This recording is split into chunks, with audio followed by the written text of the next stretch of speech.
Welcome to the Leveling Up podcast with Brigham Blackham. Guys, we have my friend Joan Robison here. She is an amazing author, entrepreneur, someone you do not want to miss the next half an hour with, because we're going to be talking about what happens beyond Flip the Switch. Now, she is author of this awesome book. I'm only halfway through it. I wanted to finish it before we got it, but I only had like 2 days.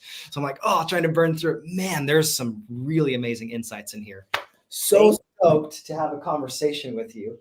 And flipping the switch, that just fell down. It's all right. That's why these are live. They're fun. But guys, I'm so stoked to have Joan on today. Now, one of the things I'm still trying to figure out when I'm doing these lives is how do I get that little like bookend thing to happen. So we're going to try it. You ready? I'm going to push the button and see if it works.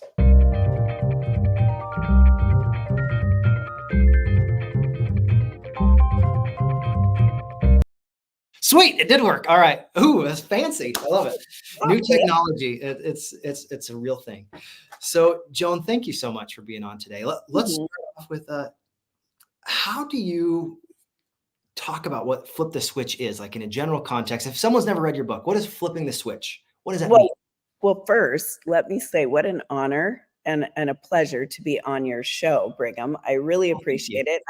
I have to tell your audience, and for those that are watching, Brigham and I have been at some different, masterminds and things like this, but you really came to my rescue that one day. And That's I just right. have to say, gosh, if it probably wouldn't have been for you stepping out of just the comfort zone of doing your own thing and really I'm going to be of service is what I really felt that you did, because we didn't know each other that well. Yeah. And it really helped me when I needed some help. So I just want to say thank you. And also it's really a privilege to be here.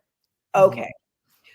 So now, as far as flip the switch, say that question one more time. So what does flip the switch mean? I know you've got a whole book on it, but for our audience that has never heard of this concept or idea, what does it mean to you?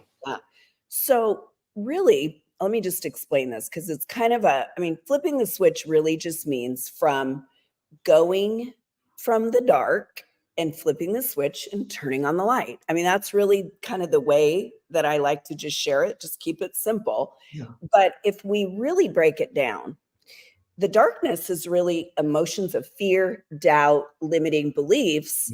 And the light is of God, of joy, of peace, of gratitude, of all those things that make you feel euphoric and elated and your true sense of essence. So, but I do have to say this, back in 2000, when, all of these things started transpiring in the world that were, a little bit different from what we'd been experiencing. I was called really to write a book. And I remember thinking, I won't go into that whole story because it is kind of a long story, but I remember thinking, well, what am I really going to write about? And the truth was, I had recognized that so many people on my team, clients that I worked with, there was just this huge blanket of fear. And I just remember I was in prayer one day, and it was just like God spoke to me and said, you know what? I need you to help more people out of fear. And then within me kind of going, yes, okay, I'll do that. Then things start showing up for you, right? So I want all the listeners to know that when you begin opening space for those gut intuition, kind of those things, it's like, that's kind of an odd idea, right?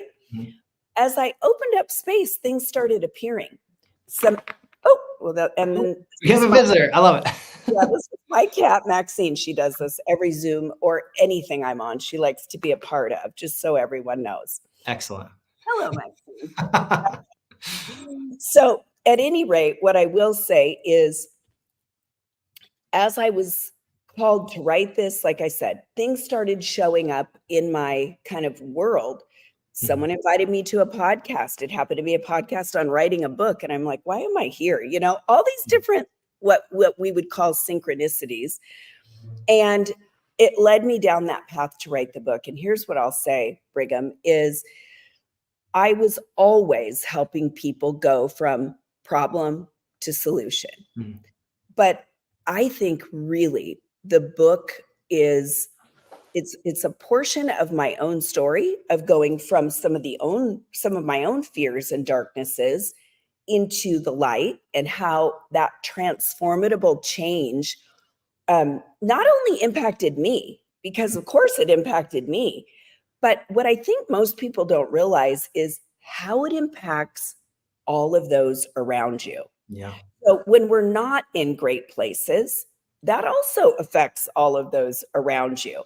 But what I found was that the majority of people stayed stuck in limiting beliefs and fears because they didn't have the tools to get out of it. So I don't know if that answers your question. It's kind of I long-winded think on that's my great. part, but that's really how the book came about. And then from there, boy, a lot of additional things came. And I think you got my cards. People love those cards. You got them. Yeah.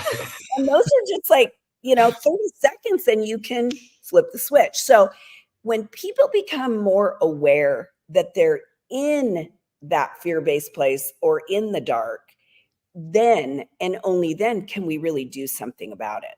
For sure. Yeah. Now, one of the things that I love so far, I'm like 90 pages in or so.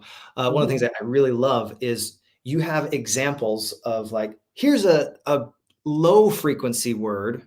Yeah. Here's a high frequency word. And I love that because when you start to choose empowering words, things that help you resonate at a higher frequency, you are creating opportunity for yourself in your mind and potential. Whereas if you're using low frequency language, it doesn't inspire. It actually lets you feel like you're stuck in the dark. So when you talk about high frequency words, what is some high frequency words or examples that you've had since you've written the book? Like something that's like not even in the book. It's like, well, what's beyond it? Yeah. Well, first, I think what's really important is to understand, again, awareness is the key here. Okay. So for those of you guys that are out there listening, maybe you're taking a note or two, write that word down, awareness, because you cannot change what you're not aware of. So I like to keep things super simple, right? I mean, so simple that I can even teach this to a fourth grader. And literally I have grandchildren, and my little granddaughter, actually, she stayed the night with me last night. And I said, now listen, Gigi has a meeting in the morning and, you're going to sleep. She always loves to sleep in. But she kind of woke up when I woke up, and I said, you know what? I want you to lay back down. It's really early. And she said, can I do a meditation? Because that really uplifts, right? But here's what I want to say. When we're aware, only then can we change. So this is how simple I like to keep this. All right. Oh, I just got off track here. See, when we're live. When you're aware, you said that's where you keep it. But I was just about ready to give you an example of something around awareness. What was it? Tell me, can you remember what you first said to me? And then I went off to the grandchildren. Oh, you're good. So it's just this whole idea of, as of right now, how do you use that high frequency type of verbiage, that language that opens up your mind, flips that switch? And what have you learned since you've written that book? Yep. Okay. So this is what I want. This is where I was. So you have to be aware. And when I said I like to keep it really simple, this is what I want to ask those of you out there listening. In order to understand what frequency, what energy that you're on, you just simply have to ask yourself, how do I feel? Okay, that's it. So if I'm not feeling good, then I get to start asking the question, well, what has me feeling this way? And it might be like, oh gosh, I stubbed my toe. And then maybe that little bit of got me in a little bit of a mood. I mean, it can be anything. It could be, you know what? I just cut someone off in traffic or they cut me off, and right? So the question really becomes, how are you feeling? Because if it's anything less than good, you're operating below what I call below the belt, right? You're operating in these lower vibrational frequencies.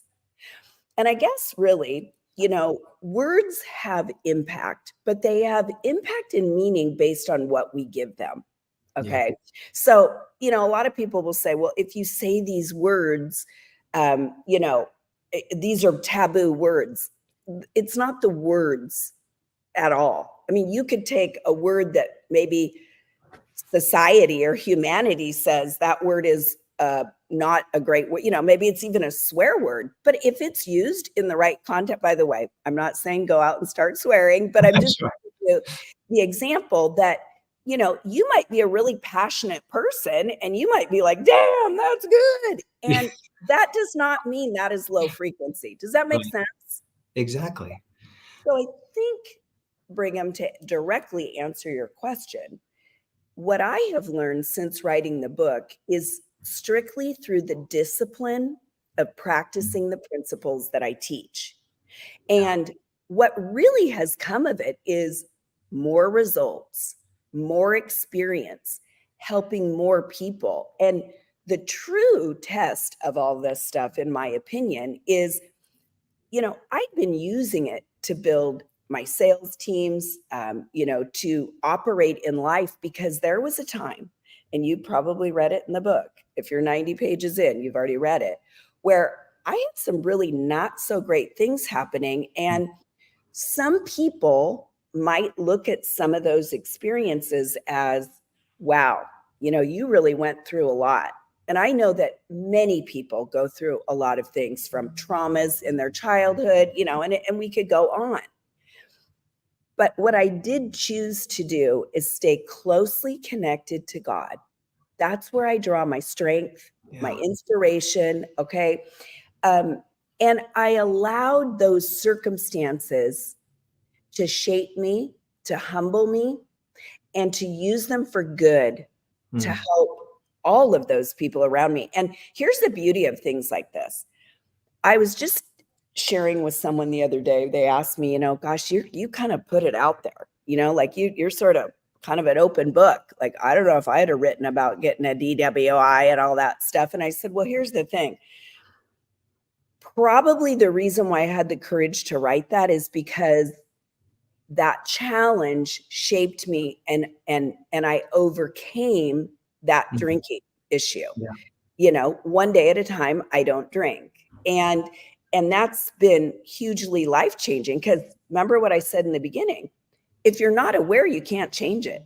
Right. And I'm just going to tell you, I wasn't really aware that I had a drinking problem until I got in a little bit of trouble. I just thought I was, over drinking a bit. And when you're in bad places, this is the thing that happens.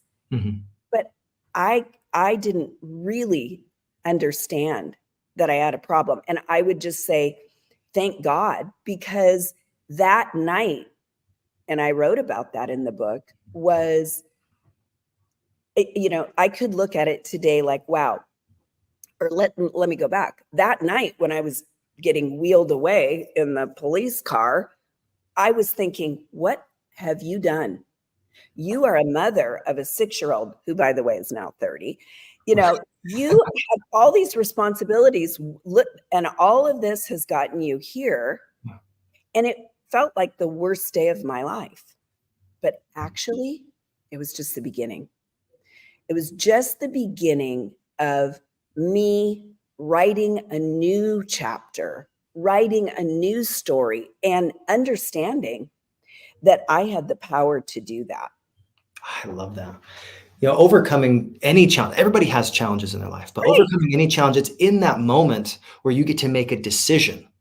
Am I going to stay on this path and get these similar results and, keep myself in handcuffs, or am I going to liberate myself, change my reality by saying, enough's enough. I want to be different.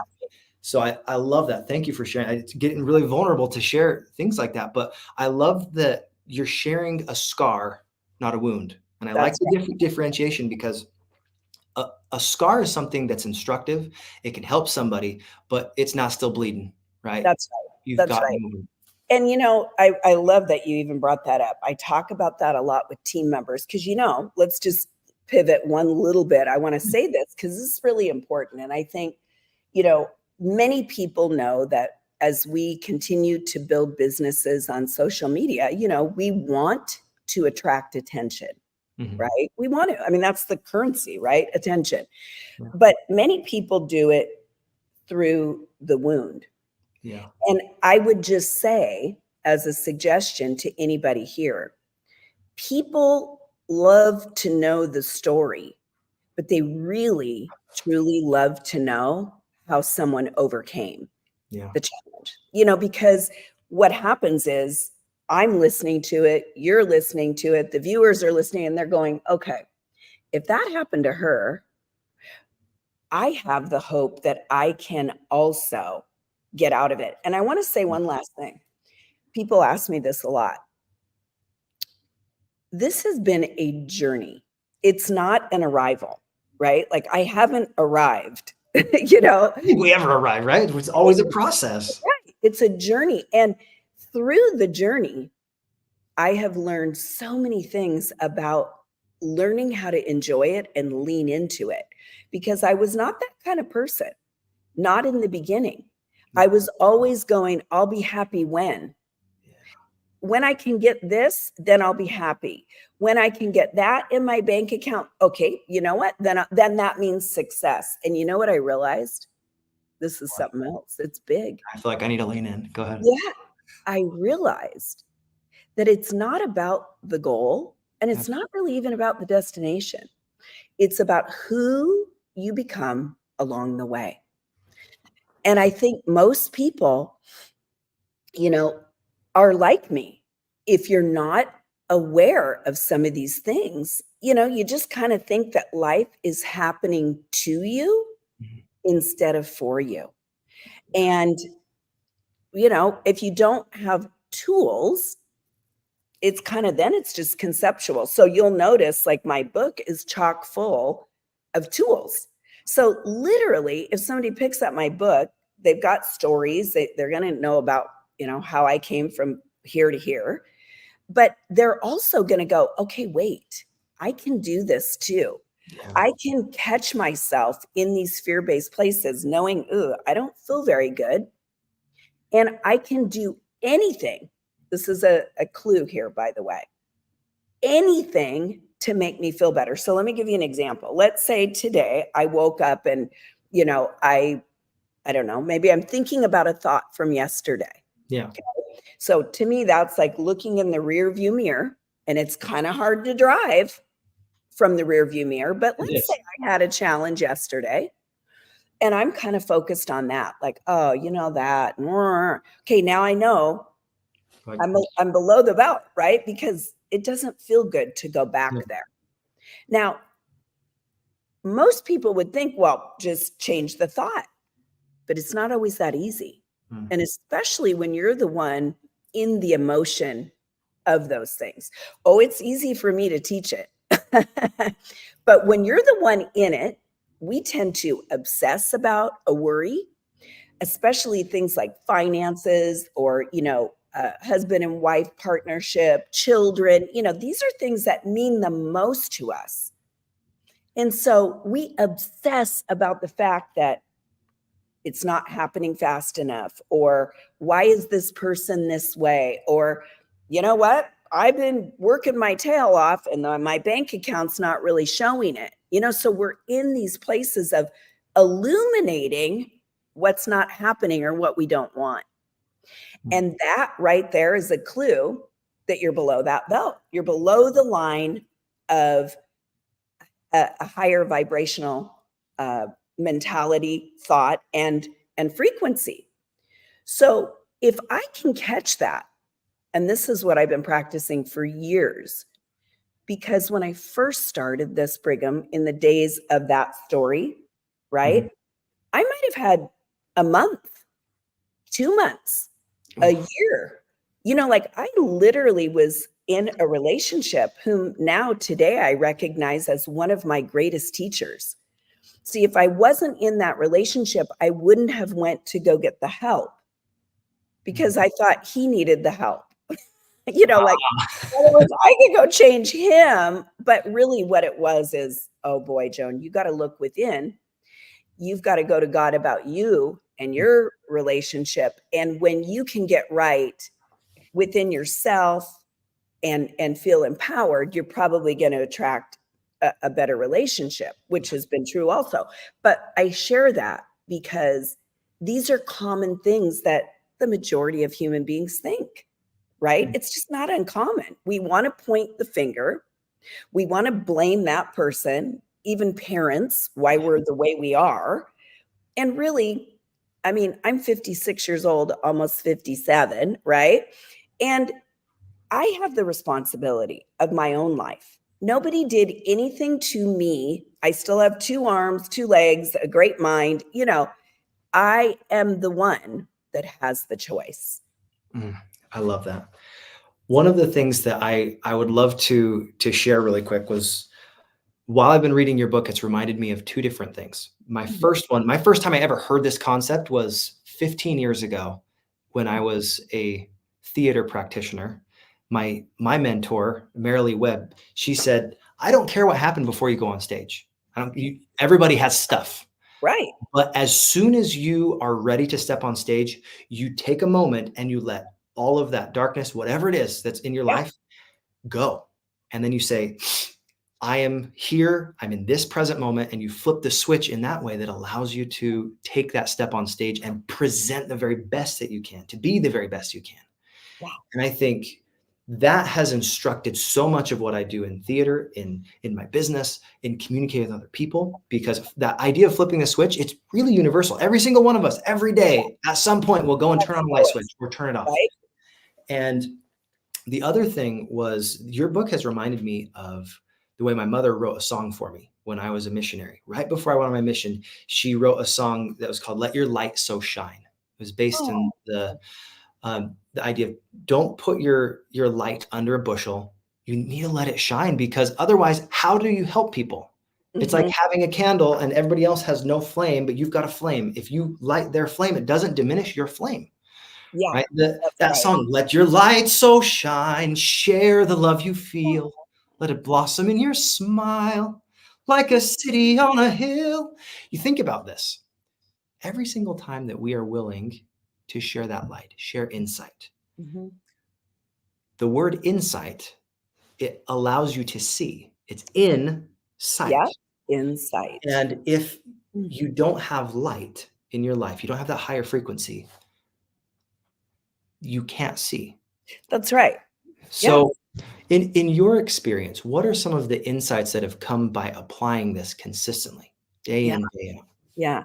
Well, the first thing I would say from my own experience. So literally, when I teach these practices, which, by the way, I teach every Monday on a free morning motivation, and I'll drop the link to you, and people can go to that. It's a generic, like, global morning motivation. We flip the switch, we talk about a subject, and the amount of people that I've seen transform literally before my eyes, I just get like, I can't even believe it. I've had some people that have showed up that could barely get out of bed, and today they're thriving, right? And it's nothing of me. I just want to make sure I say that. I'm just the facilitator and the tool, giver, right? I mean, it's kind of like, try these things. And because they're so easy, I think people can hang with that and discipline themselves a little bit around that. They're nothing that you have to go to school for or anything like that, right? But what I've recognized is, go ahead, Missy. Jeez. She's just not feeling comfortable. She had to switch around. Yeah, she had to move around, and I'm going to move a little bit because the light at the background there. Okay. But what I've recognized, Brigham, is for myself, it's the quality of well-being that I have, and again, this is something that I didn't recognize it at first. So I want to say that to people. Like, people recognized a change in me before I recognized it. Yeah. Right? And the change happens from the inside out. Right? So some of the things that I recognized were, remember I mentioned, it was this span of time that I could collapse time. In other words, when I say collapse time, I had a limiting belief that initially Well, this is going to be a good couple years. In other words, I got my DWI, started down this path of, really creating a new life. I joined a network marketing company that, to this day, I will say every little move in my life as I look back is so divine, right down to the exact money that I had in order to buy my first place, right down to me writing out what I wanted. And I teach about this because I didn't know anything about manifesting, but I did know about praying. And I did ask God, please help me. And that was probably the most powerful prayer that I could have prayed, right? Is just, please help me. 3 words. So use them. That's the way I see it. But here's what happened. Remember I said, because I took the first step, things start happening. And that's what I want people to know. You might be in the darkest place. I was. And I think it was even darker than I even realized. Yeah. And if I even look back from the human eyes, from my own standpoint, and I'm a journaler, and I'll tell you, if I have millions, no, not millions, that's not true, but I mean, I've got book bins full of journals, right? If I look back at what I wrote about then and, how I've transpired over time, it's amazing because there it wasn't, how do I say this? It wasn't just like, oh, I had this epiphany and everything changed. Okay. It was a real work of, like, some days I thought, nothing is changing, I give up. Well, guess what? In the giving up, guess who showed up? God. In the giving up might have been the day that I'm walking, down the street and I end up helping somebody with, maybe they drop something, I pick it up, and that smile that somebody gave me, like, I was like, wow, what's going on? I didn't always think that this was the answer. And I many times thought, I'm never going to get out of this. But you see, these were the things that I realized today catapulted what I really wanted. And I want to say this, it is in knowing what you don't want that you begin to understand more of what you want. So if we're going to talk like limiting beliefs, let's say my limiting belief is I've got to work really hard to make a lot of money. Okay. That's always been something, because I grew up in a family where my dad, everybody worked really hard and they made a lot of money. But here's the deal. I believe that to where I was working myself almost, into a tailspin also. And then I realized I have a limiting belief. So what's the opposite of you have to work really hard to make money?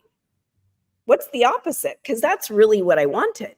I wanted to work in flow, right? I wanted to work in a peaceful manner. I wanted to help people. And I wanted to make lots of money. There's nothing wrong with that. Yeah. But my point is, I had to realize that working hard was the limiting belief, and the opposite was working in a peaceful flow. And so whatever your limiting belief is, some of you look outside and maybe your limiting belief is the world is crumbling or something. But what does that mean? It means you really want a peaceful, joyous, harmonious world. Yeah. So once we know that we really want the opposite, if we can then begin focusing on the opposite, you'll start to notice that your energy is better. Your frequency rises. And if you can begin doing this and practicing this, what you'll notice is today, a number of years later, and it doesn't take a number of years, but I'm just sharing with you just from my own perspective. When something happens in my life, and I've still had a lot of challenges and different things that come in, but my way of looking at them is different. And I don't ever go to these depths. You know, I kind of go like, well, okay, that happened. What are we going to do? Flip the switch just like that. So I spend far less time in those lower places because of the awareness. That's so awesome. One of my favorite things that you shared with me this last week were these little cards. This was my favorite one, by the way. It was about challenges. You basically brought it up, but this line, what we resist persists. Yeah. Sometimes it is in the resisting that we keep those challenges. But as soon as we accept those things as neutral, they are what they are. Yeah. And then we get to respond, not just react to our reality. That's right. That ability to respond is so key. So one of the things that I would love to hear from you is what's your special K? I call this your specialized knowledge that is going to allow somebody to go from, man, I am just sunk in this belief, to what if I create a possibility where this doesn't have to persist forever? How can I take this challenge and reframe it or look at it in a different way? What would you say, some of that specialized knowledge? Well, again, I think most people think that, like, when I'm teaching something, a skill, a reframing skill, a different way to look at something, I mean, I could go on. There's all these little different things that we learn, but I think most people think it's going to be hard, right? Like, or they'll say to me, wait, this seems so simple. And that's the thing, is we as human beings, I find, make things hard. We want to believe that it has to be hard to make this impact and difference, right? And it doesn't. So what I believe the special kind of sauce, or the special K, as you say, right, is to really truly think of things in a compartmentalized way. Now, let me give you an example of that. So if I'm, let's say, waking up in the morning, right? And I recognize that, yesterday and beyond, maybe I wake up and I continually say, like, oh my gosh, I'm so tired, or, oh, I got to get up and do this again, or, so, maybe I'm waking up and I'm in those places. And by the way, many people are. So don't beat yourself up. It just is. And you use that word. I just kind of am going to accept this is just sort of my state of being. And we don't label it. It's not right or wrong. It's just where you are. Yeah. The question becomes, how long do you want to stay there? So I'm giving the example of waking up in the morning because I believe that when people can start their day feeling good, that momentum is likely to carry, right?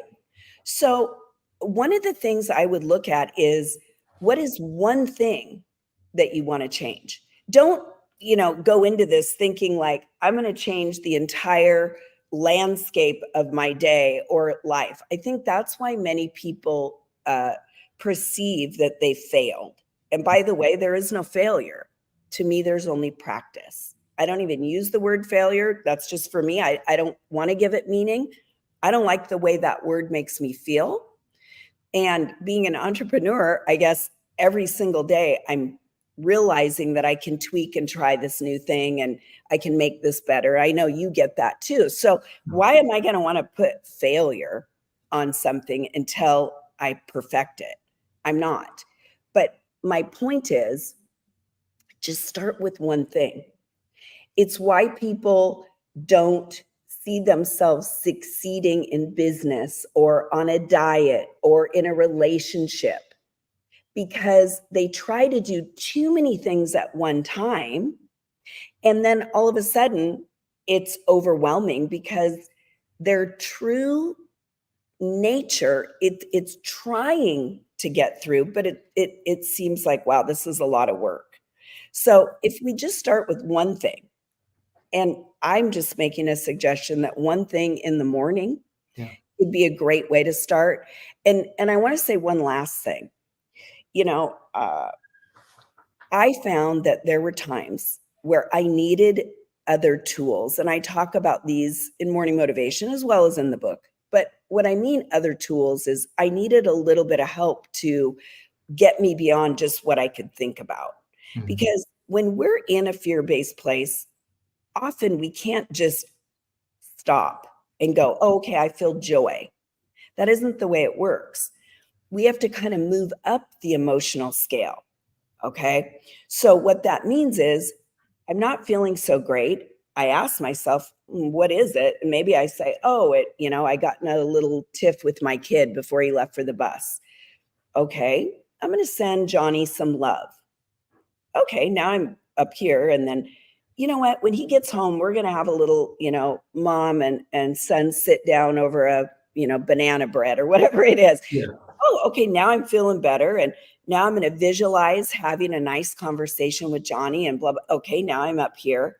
You see, that's how we move up the scale, by being optimistic about the next move and the next move and the next move. But you can't feel higher than you think. So if I'm feeling this fear stuff, right? I can't all of a sudden begin thinking about joy. That isn't how it works, right? So those are just some of the things. And I'll say this, like, there's been many times in my life where I'm, was writing my book. And I realized in writing my book, I realized that procrastination was disguised fear. Now, Yeah. I would never have known that. And I also kind of when I was in, high school and college and, I was a little bit of somebody that would procrastinate. And I always thought, oh, that's kind of a bad thing. I'm sort of a last minute Rosie. But you know what I realized when I was writing my book is I procrastinated because I didn't know where to go from there. In other words, I'd sit down to write and I was like drawing a blank. So I would get up and go clean my kitchen. Mm. Pretty soon, my kitchen was so darn clean. And then I had to force myself, right? So I took a timer and said, do whatever you want for the first 10 minutes. And now you're going to sit down and write your book. And I realized, you know what? Joan's nature isn't procrastination, right? I'm not going to label that. I just was procrastinating because I didn't know what to do next. And I think people have this same challenge in their business. Like, if I don't know what to do next, maybe it's around sharing my product, maybe I lack the confidence. Chances are they're procrastinating, taking an action step. And it's not because they're bad people or they're procrastinators. They just may not know what to do. So I want to give a couple little examples. So let's say I'm in that place. Well, you just want to do anything that makes you feel good. Yeah. For me at that moment, it was cleaning my kitchen, or maybe it's getting up and, grabbing a nice glass of iced tea or a coffee or whatever it is. Maybe it's just taking a quick loop around your block. It's anything to disrupt the pattern of thinking. And by the way, the fastest way out of fear is action. Yeah. So it doesn't mean that you're like, I'm in fear of, let's just say, making outbound reach outs. Let's just say I'm in fear about that. It doesn't mean go make the outbound reach out right at the second. It means get up and do something other than what you're doing.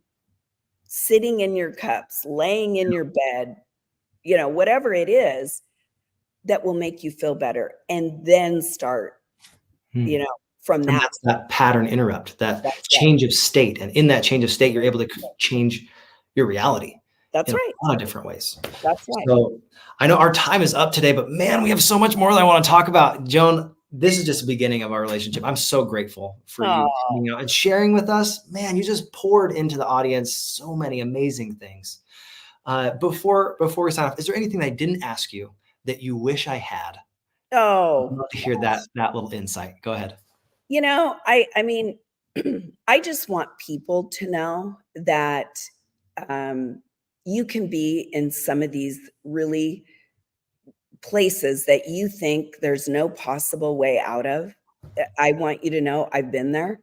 And, I've even had like 3 parents pass away. And I know, Brigham, your mom passed away. And I just, my heart breaks for that. It's hard to lose parents. And I was so close with my parent, with 4 of my parents. Right. And, you know, I learned through that time to look at, instead of the missing of the parent, which I do, but what I mean is, you know, I learned to look at all the good that came and the gifts that came from the relationships.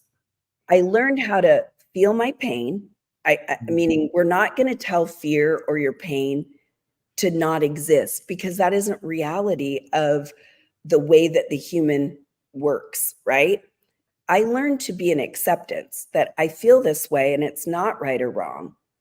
But I also can compartmentalize that and then go into another chapter. And it might be, maybe it's my work, maybe it's playing with my grandkids, maybe it's, you know, being a friend to somebody. And I can leave myself and focus on helping somebody else. And I think that that has been the biggest gift over the years that allowed me to go from kind of self-centered and self-absorbed in my own cups, my own problems, because we all have them. Oh yeah. To, you know what, I'm going to go help someone else. And that literally was a mantra that I had. My feet hit the floor every morning. And I always think, who am I going to help today? Bring them on. So Love that. And yeah. Dropping the ball of wisdom. So grateful. Thank you so much, man. I appreciate it. Joan, how do people find you online so that's easy for them to go and connect?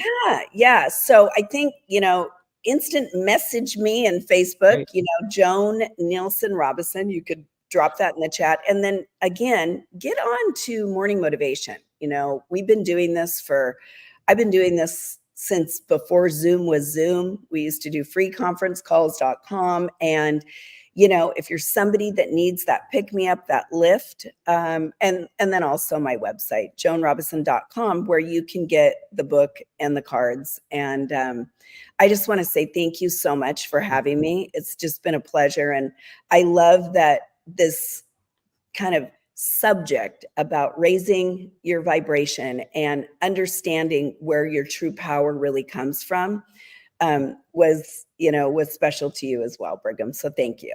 I love it. Thank you so much. And guys, with that, we're going to end our call. But once again, thank you, Joan, for all you do. This last little idea of just I Ching EE, one focus and one result, one meaning behind it. When you are focused in doing the things that matter the most to you, man, your life, your reality is going to start changing. I'm so grateful to have Joan on today. And guys, with that, I hope you keep leveling up your life every single day. Find those little things, those little dominoes that will make the biggest impact for you. Go out, and if you want more value, hit that like and subscribe button.